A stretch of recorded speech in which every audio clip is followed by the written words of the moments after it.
এবার যুক্ত হচ্ছেন আমাদের আরেক সহকর্মী দিলদার হোসেন। দিলদার, হাসপাতালগুলোতে রোগীদের ভিড় কেমন বেড়েছে, এর পাশাপাশি আসলে ডাক্তাররা কি বলছেন, রোগীদের কি ধরনের সতর্কতা অবলম্বন করার কথা বলছেন, কোন ধরনের আবহাওয়া অফিস বৃষ্টিপাতের সুখবর দিতে পারছে কিনা?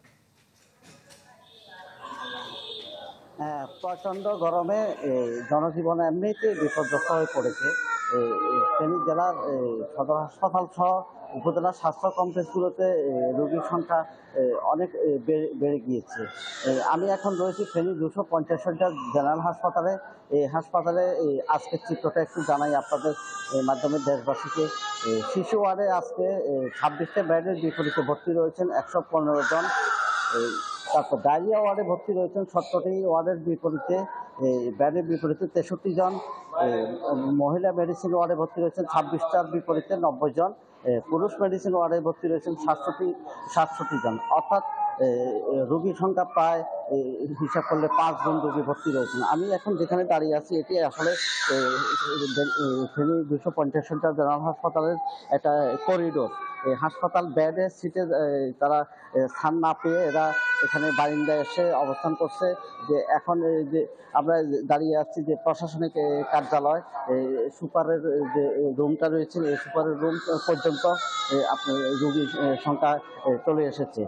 এখানে চিকিৎসকরা আমাদেরকে জানিয়েছেন যে অবস্থাতে গরম পড়ছে, যে সাধারণত বিশেষ কোনো প্রয়োজন ছাড়া যেন রোগীরা যেন বাইরে যেন না যায় এবং সাধারণ জনগণ যেন এই গরমের মধ্যে হাঁটা চলাফেরা করতে যেন তারা অনেকটা নিয়মের মধ্যে করে থাকেন।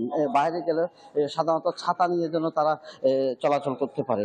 আপনাকে জানিয়ে রাখি, ফেনী 250 জেনারেল হাসপাতাল এমন একটি জায়গায় অবস্থিত যেখানে চট্টগ্রামের মিরসরাই, কুমিল্লার 14 গ্রাম এবং খাগড়াছড়ি রামগড় এলাকার যে অধিবাসীরা রয়েছেন তারা এই হাসপাতালে চিকিৎসা সেবা নিয়ে থাকেন, যার কারণে এই হাসপাতালটি প্রত্যেকটা সময় এই মৌসুমটি ছাড়াও কিন্তু রোগীর সংখ্যা সবসময় বেশি থাকে।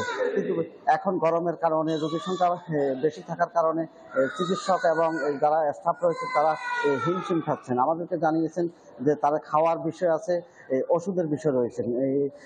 যারা হাসপাতালের যে বরাদ্দ রয়েছে বরাদ্দর বিপরীতে যারা অতিরিক্ত রোগী রয়েছেন তাদেরকে সেই বিষয়টি দেওয়া যাচ্ছে না, যার ফলে অনেকে আবার মনে করছেন যে হাসপাতাল থেকে যে তাদেরকে ওষুধ অথবা অন্যান্য খাবার তাদেরকে দেওয়া হচ্ছে না। আসলে যে বরাদ্দটা রয়েছে সে বরাদ্দ অনুযায়ী কিন্তু তারা দিচ্ছেন বলে জানিয়েছেন। আর আমাকে এই হাসপাতালের তত্ত্বাবধায়ক আবুল খায়ের মিয়াজি জানিয়েছেন যে হাসপাতালের চিকিৎসক স্বল্পতা রয়েছে, যার কারণে যে স্বল্প সংখ্যক চিকিৎসক রয়েছেন সে চিকিৎসক দিয়ে কিন্তু তারা চিকিৎসা সেবা দিয়ে যাচ্ছেন। এখানে তারা অন্যান্য উপজেলা স্বাস্থ্য কমপ্লেক্সগুলোতে থেকে চিকিৎসক এনে ডেপুটেশনের চিকিৎসক এনে এখানে চিকিৎসা সেবা দিচ্ছেন। সব মিলিয়ে বলা যায় ফেনী 250 জেনারেল হাসপাতালে এখন পর্যন্ত স্বাস্থ্যসেবা ভালো রয়েছেন।